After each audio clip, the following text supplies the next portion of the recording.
So when me and my mom went to the clinic, I got my neck CT, my brain CT, and my blood test and my ECG. The whole process took 1 day and a half. I'm really grateful that my mom went with me because she came back from her traveling to take care of me, which I'm really grateful for. And then uh, I know it's already much faster than the Western healthcare system. The results come out really fast, and but just as I expected, everything was normal. My all my scans and all my blood tests are normal, as I expected, because I kind of knew it was dysautonomia. So I was just like, okay, there's nothing I can do. Um, I just gotta follow the CHOP protocol and start with supine exercises. But even if I am following the exercise routine, I'm not sleeping very well. I'm still falling asleep at 4 a.m. every day. Sometimes I don't sleep for an entire night. And because just my autonomic nervous system is so active, right? Even if I'm trying to correct it with exercise, but you have to sleep every day, right? When you progress with exercise, it's kind of a slow process, but you can't control how you sleep and when you sleep. You can control when you get up, but you can never control when you fall asleep, unless it's like medically induced sleep, which, you know, it's not a long term solution. So I was just like, even if I was doing perfectly with resting and with doing exercises and with lying down as much as possible, wearing compression socks, drinking salt water, everything, I couldn't control my sleep. If I couldn't sleep well, I couldn't sleep well. And I dare not take sleeping pills because I have blood sugar issues, and I don't want to die in a coma in low blood sugar. I've been on keto and intermittent fasting for like the past 9 years because of my blood sugar issues, and it's been working well until now. Until now when I felt everything was out of control and my nervous system is all screwed up. So there was so the last straw on me was when I lost sleep for an entire night. I was scrolling through social media, which is probably something that you shouldn't do. I was one day I was scrolling through social media, and then it just gave me a video of childbirth, and for some reason I was just really scared after watching that video because I haven't given birth, and after watching that video I was just scared out of my life, and I tried to force myself to fall asleep, but I was so scared. My brain went into this problem solving mode, and I just couldn't sleep for an entire night. I tried everything, right? Like I tried drinking a calming tea. I tried wearing like those electromagnetic eye masks that help you sleep. I tried massaging myself. Nothing worked because I think I was in a very heightened fight or flight state. Because when you have dysautonomia, right, when your autonomic nervous system is wrong, it's very easy for you to get into a fight or flight state. I remember there was once I was singing, I think it was on like day 9 or day 10. I was singing for 3 hours at night, sitting down. I was sitting in a chair and I was singing for 3 hours. And at 5 a.m. on that day, I had tachycardia. I was just so weirded out because singing is like a non activity for me. It's not even a sport. Um, because my autonomic system was in such a heightened fight or flight response, even singing triggered nighttime tachycardia. So I was just fucked up. Uh, just biologically screwed up. And so, what was I saying? I was talking about the singing thing, and then I was talking about how I lost an entire night of sleep after watching a childbirth video. Like when your autonomic nervous system is activated, no matter how much meditation you do, no matter how much sleep help you get, you just can't do it. You can't meditate, right? You can't meditate when you're in a fight or flight response. Remember that. Don't let people gaslight you into saying, have you tried meditation? No shit, Sherlock, I haven't tried meditation. When your nervous system is in a fight or flight response, you're literally preparing to fight a bear, alright? You can't fucking meditate in front of a bear. So I lost sleep for an entire night, and I was trying to get up to pee at 8 a.m. after I lost sleep for an entire night. The moment I sat up from lying down, I felt dizzy, heart palpitations, shortness of breath, chest tightness. I just felt like I was dying. So I was like, this can't be, like, I can't be dying from just sitting up. So I gave in. I took metoprolol again. So I was like, this is an emergency, right? I have to take it. So I took half of a beta blocker. And finally, after I took the beta blocker, I fell asleep for 3 hours, which was life-saving. And after I woke up, on that day, I was moving from my cousin's place to my parents' place. Because I moved to my cousin's place for some company because my parents were traveling again, and I just didn't want to be alone. On that day, I was moving back from my cousin's place to my parents' place because my parents were coming back, and just walking, right? Just walking into the taxi and walking back home.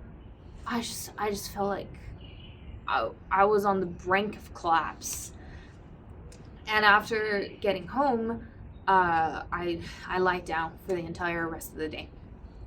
And then that's when I started thinking, this can't be it. I can't just be resting and just hoping one day I'll sleep better and then I'll be in a good condition to do Pilates.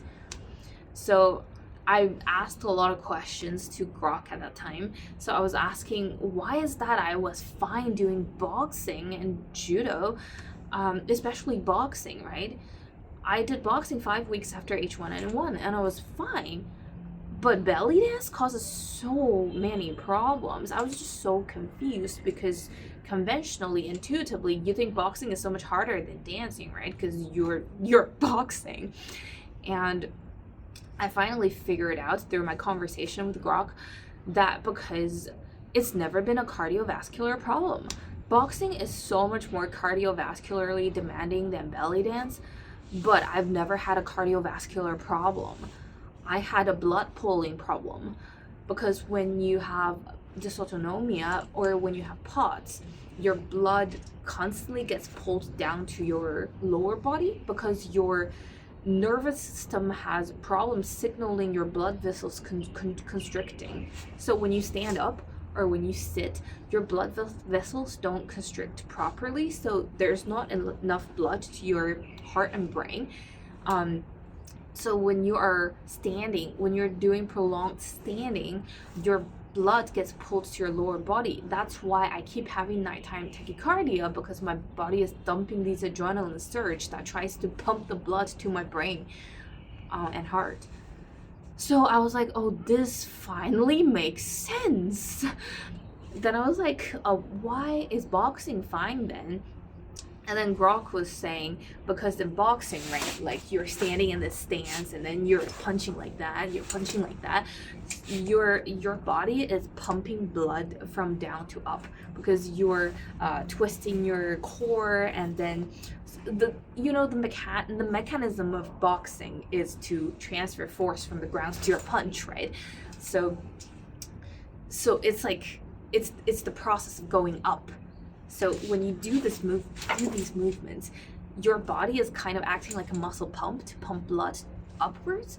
So and it's like short and kind of like a HIIT workout, boxing. Like, so basically when you're transferring force, you're kind of helping your blood to go up too. That's why I was fine after boxing. But with dancing, right, especially belly dance, it's like prolonged standing, and then your body is not pumping. You're just kind of like, moving different muscles, and you're kind of relaxed the whole time. That's why after belly dance consistently, you have nighttime tachycardia. I was like, this makes so much sense, right? Because my cardiovascular system can stand something like boxing and judo, and even MMA, maybe for a couple minutes. But you can't stand standing. You can't stand prolonged standing, relaxed standing even, which helps blood pulling, which contributes to nighttime tachycardia. So I was like, oh my god, this is enlightening, right? This makes so much sense. But it doesn't solve my problem, right? I mean, this was enlightening, right? This just made me understand this whole condition so much more.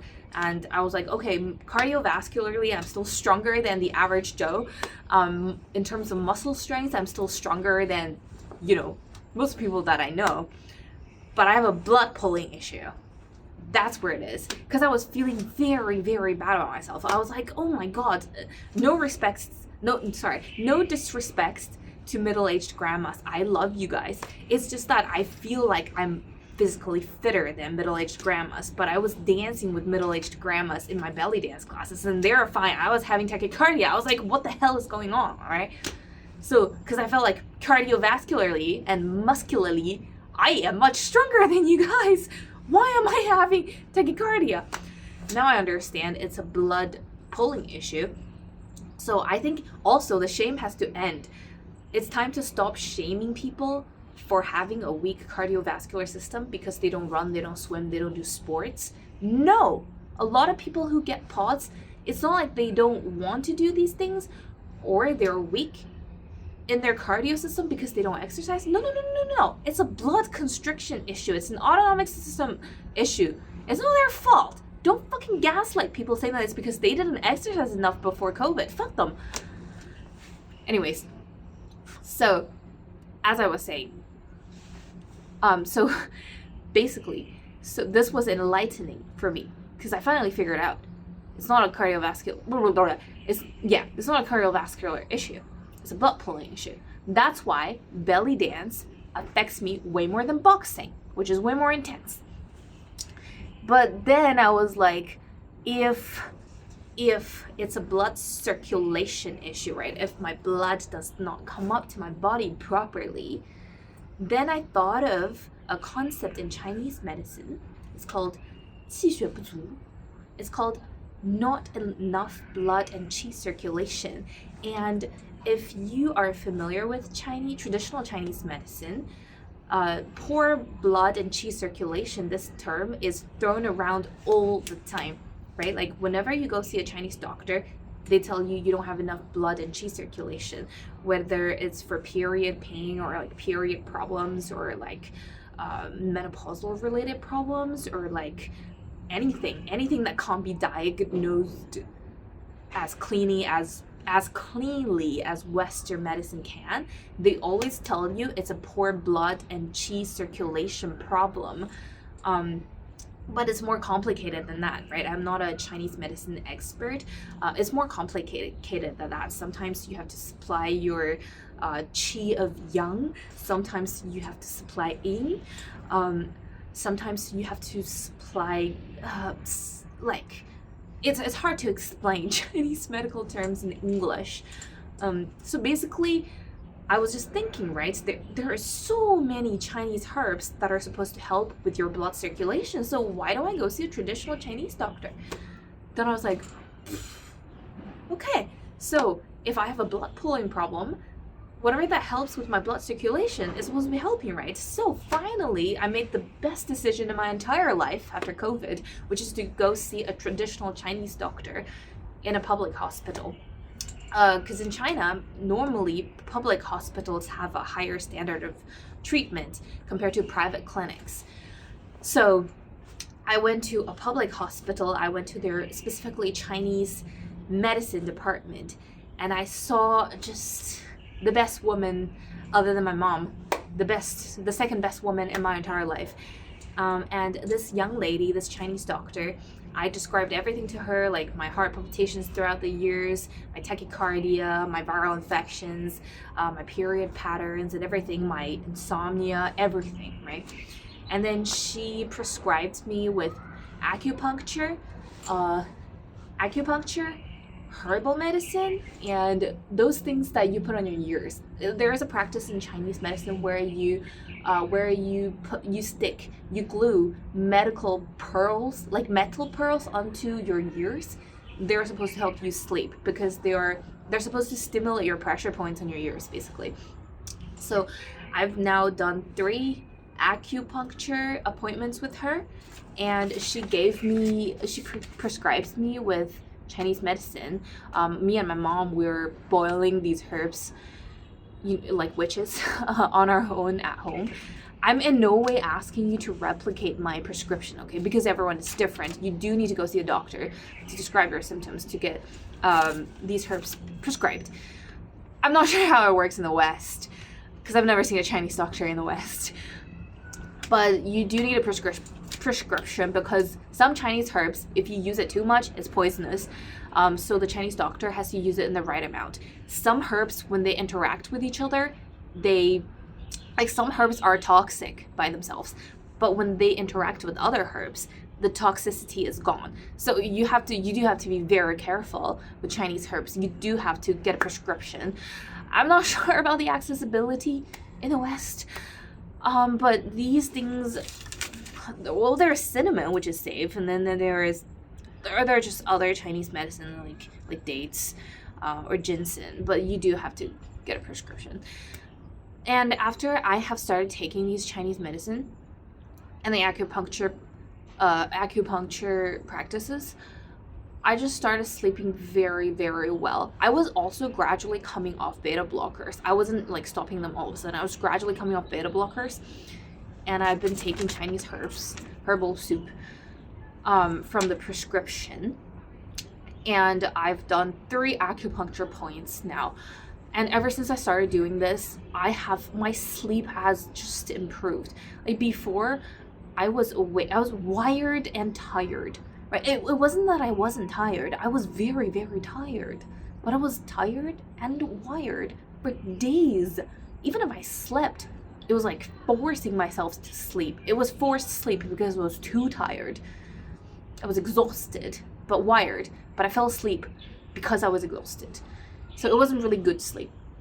After I started taking these Chinese soup prescribed by a doctor, I started naturally feeling calm at night. Not sleepy. I started first feeling calm, which I hadn't felt for 3 weeks or even month.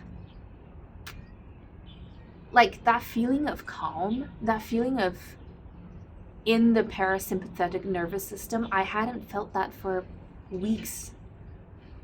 And after I started taking these, I finally started feeling calm at night. I felt like I wanted to meditate. I felt like I was in the parasympathetic dominant. I started feeling calm at night. Even if I was not sleepy, I wasn't worried about insomnia. And then I started feeling calm, and then I started feeling sleepy.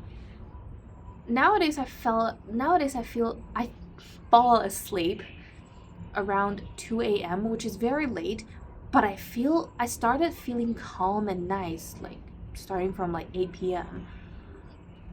And I feel like because I can sleep well, my energy is coming back.